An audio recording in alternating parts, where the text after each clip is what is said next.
Haemoglobin और oxygen में जब रिएक्शन होता है तो क्या बनता है? तो सही जवाब है ऑप्शन सी।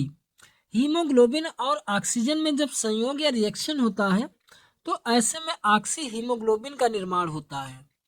नेक्स्ट क्वेश्चन है, ऑक्सी हीमोग्लोबिन का बनना क्या है? एक रासायनिक परिवर्तन है, एक भौतिक परिवर्तन है, या स्थायी परिवर्तन है, या ऊष्माक्षेपी परिवर्तन है? तो सही जवाब है ऑप्शन बी। ऑक्सी हीमोग्लोबिन का बनना एक भौतिक परिवर्तन है।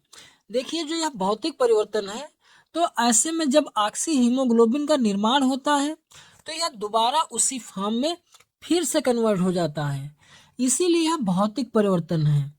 नेक्स्ट क्वेश्चन है, एक हीमोग्लोबिन अपने साथ कितने ऑक्सीजन अणु को बांध कर रख सकता है? How many oxygen molecules are bounded by one haemoglobin? 1, 2, 3 या 4? तो सही जवाब है ऑप्शन डी। एक हीमोग्लोबिन अणु अपने साथ ऑक्सीजन के 4 अणुओं को बांधकर रख सकता है। नेक्स्ट क्वेश्चन है, हमारे शरीर में प्लाज्मा में घुलकर लगभग कितने परसेंट ऑक्सीजन का परिवहन होता है?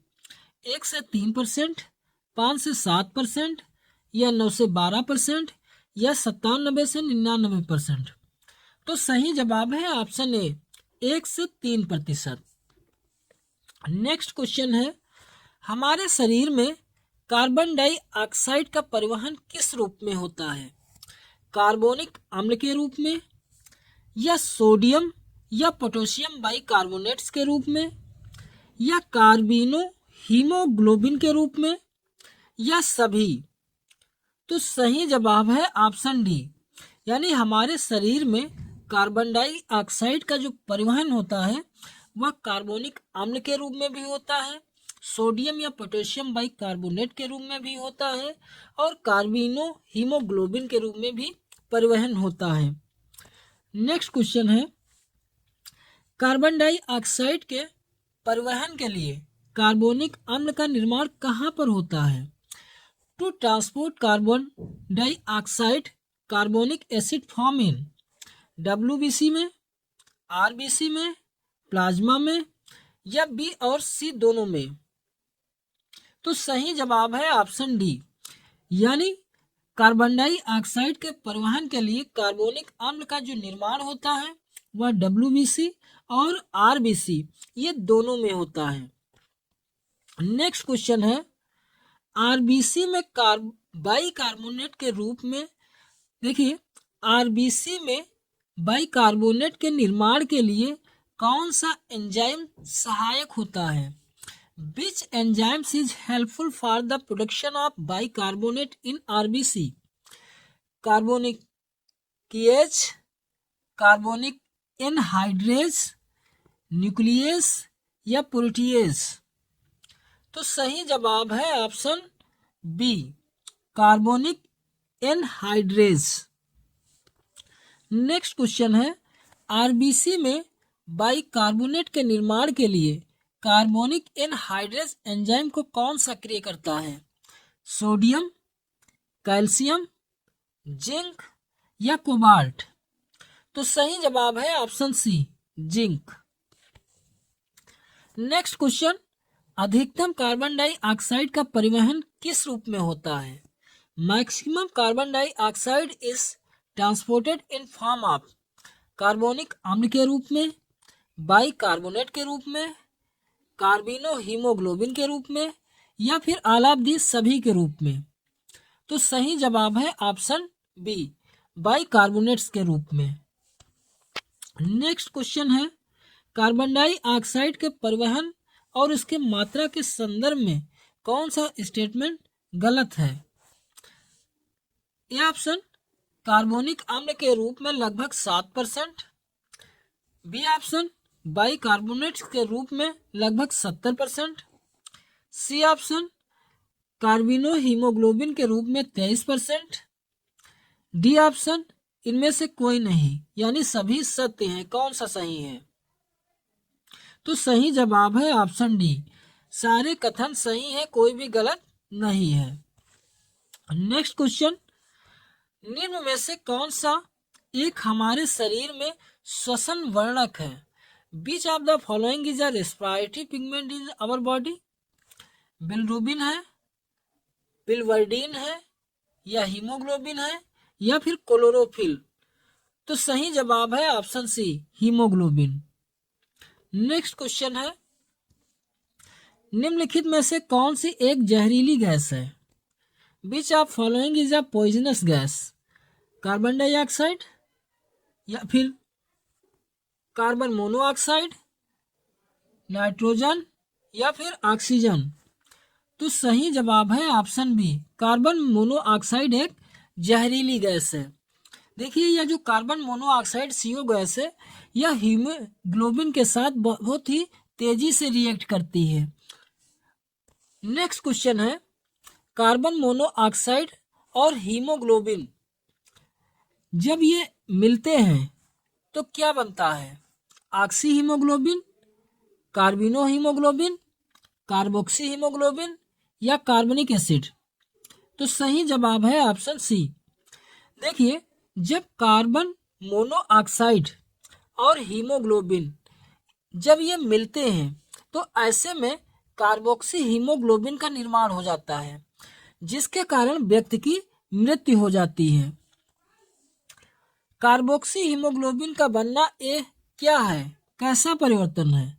एक स्थायी परिवर्तन है, या फिर अस्थायी परिवर्तन है, भौतिक परिवर्तन है? कुछ नहीं कहा जा सकता इसके बारे में। तो कौन सा कथन सही है? ऑप्शन ए इज करेक्ट, यह एक स्थायी परिवर्तन है। नेक्स्ट क्वेश्चन है, मनुष्य में सांस लेने की दर है, यानी मनुष्य 1 मिनट में कितनी बार सांस लेता है? मनुष्य 1 मिनट में 6 से 8 बार प्रति मिनट सांस लेता है।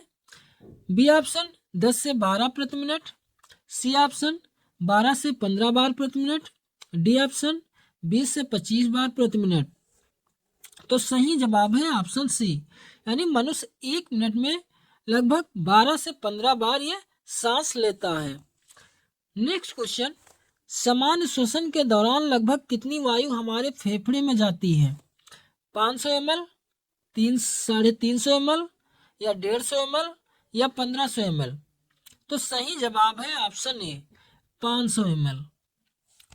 नेक्स्ट क्वेश्चन, शरीर के अंदर रुधिर और ऊतक या कोशिकाओं के बीच होने वाले गैसीय विनिमय को क्या कहते हैं?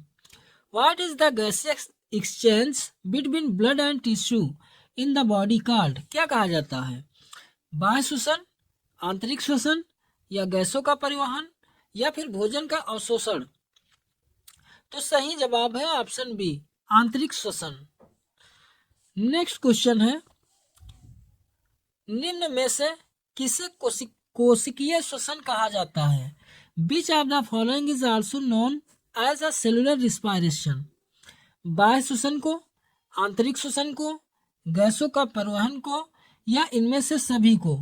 तो किसको कोशिकीय श्वसन के नाम से जानते हैं? सही जवाब है ऑप्शन बी, आंतरिक श्वसन को कोशिकीय श्वसन भी कहा जाता है।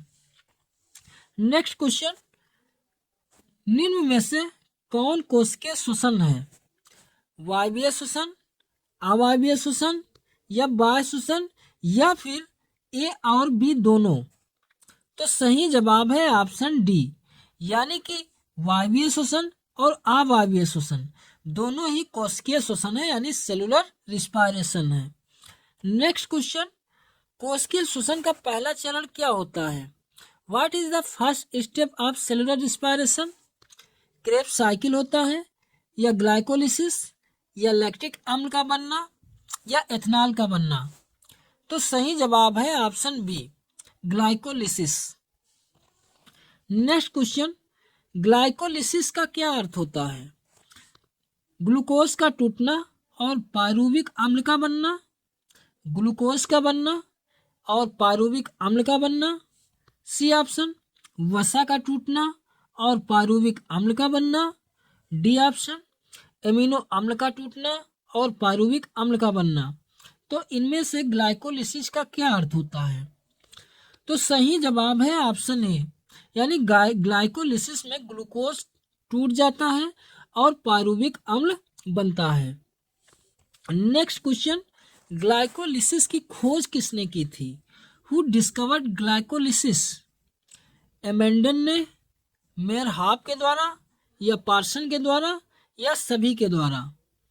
तो सही जवाब है ऑप्शन डी, यानी एमेंडन, मेयरहाफ, पार्सन, इनके द्वारा, सभी लोगों का इसमें सहयोग के द्वारा ही ग्लाइकोलिसिस के खोज की गई। नेक्स्ट क्वेश्चन, कोशिका में ग्लाइकोलिसिस की घटना कहाँ पर संपन्न होती है?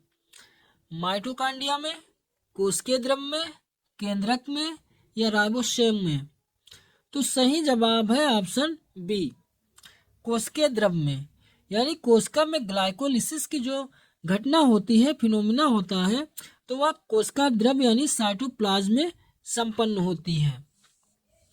नेक्स्ट क्वेश्चन है, कोशिका में ग्लाइकोलिसिस की घटना क्या कहलाती है? कौन सी प्रक्रिया है?